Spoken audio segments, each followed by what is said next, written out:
The Mystic Schooners and Valley Blue Sox will face off for the first time here in the 2024 NECBL season with first pitch at 6:35 on ESPN+. For the visiting Schooners taking BP right now, they're riding the high of a walk-off victory that came last night against the North Shore Navigators. It was their first walk-off victory of the season, and it propelled them back up to 500 on the season, now sitting at 11-11. Meanwhile, for the Blue Sox, completely different story over the past week. They've lost 4 straight, 5 of 6, and they haven't won a game since a week ago today when they beat the Bristol Blues on the road at Muzzy Field. Their last game came on July 1st. It was the 4th consecutive loss against North Adams, 9-2 the final. And in that game, starter John Kwiatkowski gave up 8 runs in 3 innings, but the bullpen was phenomenal. They gave up 1 run over 5 innings in that game.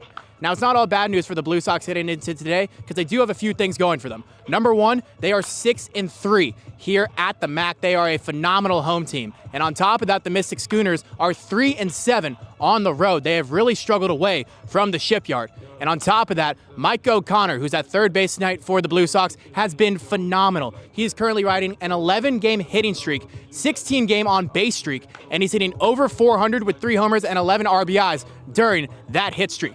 I'm going to interview Mike O'Connor here, along with left-hander reliever Jack Niederinghaus on the Valley Blue Sox pregame show. And following that, we'll have First Pitch live on ESPN+.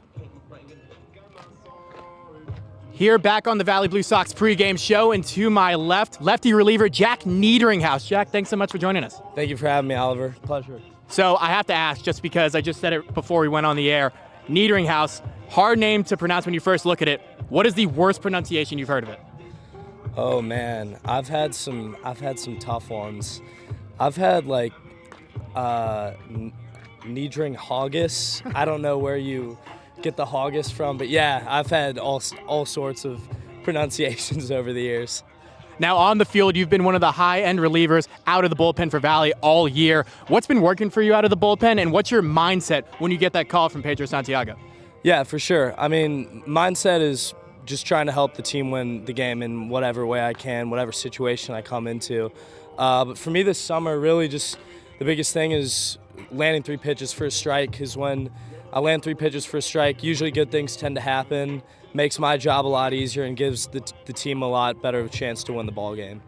Is there anything in particular that you wanted to work on for when you leave Holyoke, you can say, I got better at XYZ? Yeah, for sure. Definitely developing slider/curveball type pitches.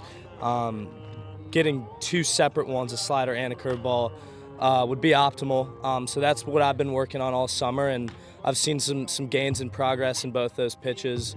So that's been working well for me as of late. And then also just my pickoff move to first base.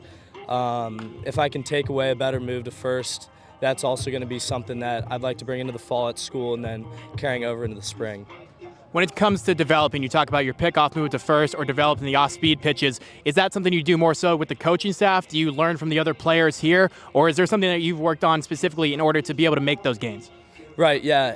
It's definitely something I just try and work day in and day out through a bunch of different ways, like you said, whether it's gathering up other different lefty pitchers, kind of seeing what they're thinking, what they're doing on their moves, and then also working with Phil, our pitching coach here, seeing what he sees in game and if there's any difference from what I'm trying to practice on off the field and if they look consistent.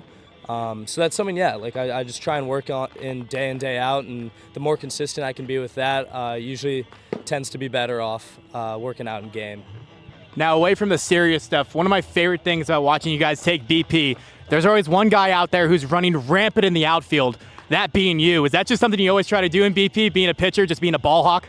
Yeah, I think it's good as a pitcher to stay athletic, move around in BP a little bit, have some fun, stay loose. At the end of the day, it's a kid's game, and I think sometimes we can get away from that a little bit. So I think BP is a good time for me to just kind of use it as a time to just remember why I play, hawk down some fly balls, and stay athletic.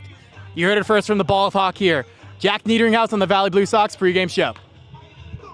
Mike O'Connor is here to my left. He is the man of the hour, an 11-game hitting streak, hitting north of 400 during that span. Mike, is it fair to say this is the best you felt at the plate? Yeah, it has. It's been a long time since I felt like this, so it's nice to see all the numbers start jumping. So yeah.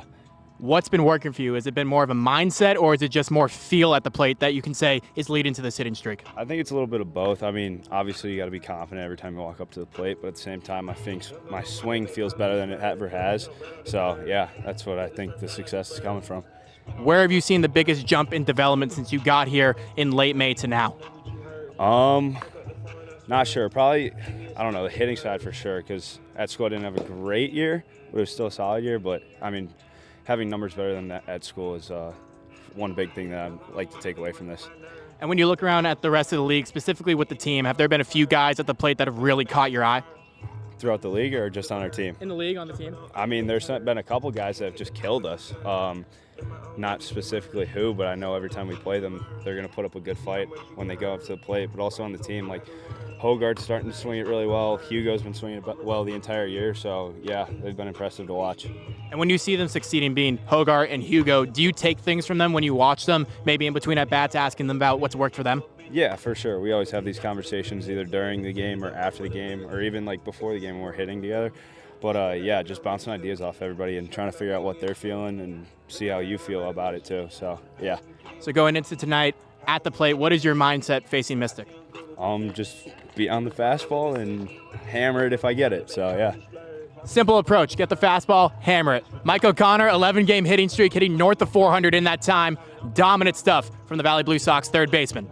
So you heard from Jack Niederinghaus and you heard from Mike O'Connor. The Blue Sox trying to kill this losing streak, currently at 4 against the Mystic Schooners. Coming into tonight, the Valley Blue Sox are 9-10. They're tied for second place in the West Division with the North Adams Steeplecats, as both those teams are chasing the Bristol Blues.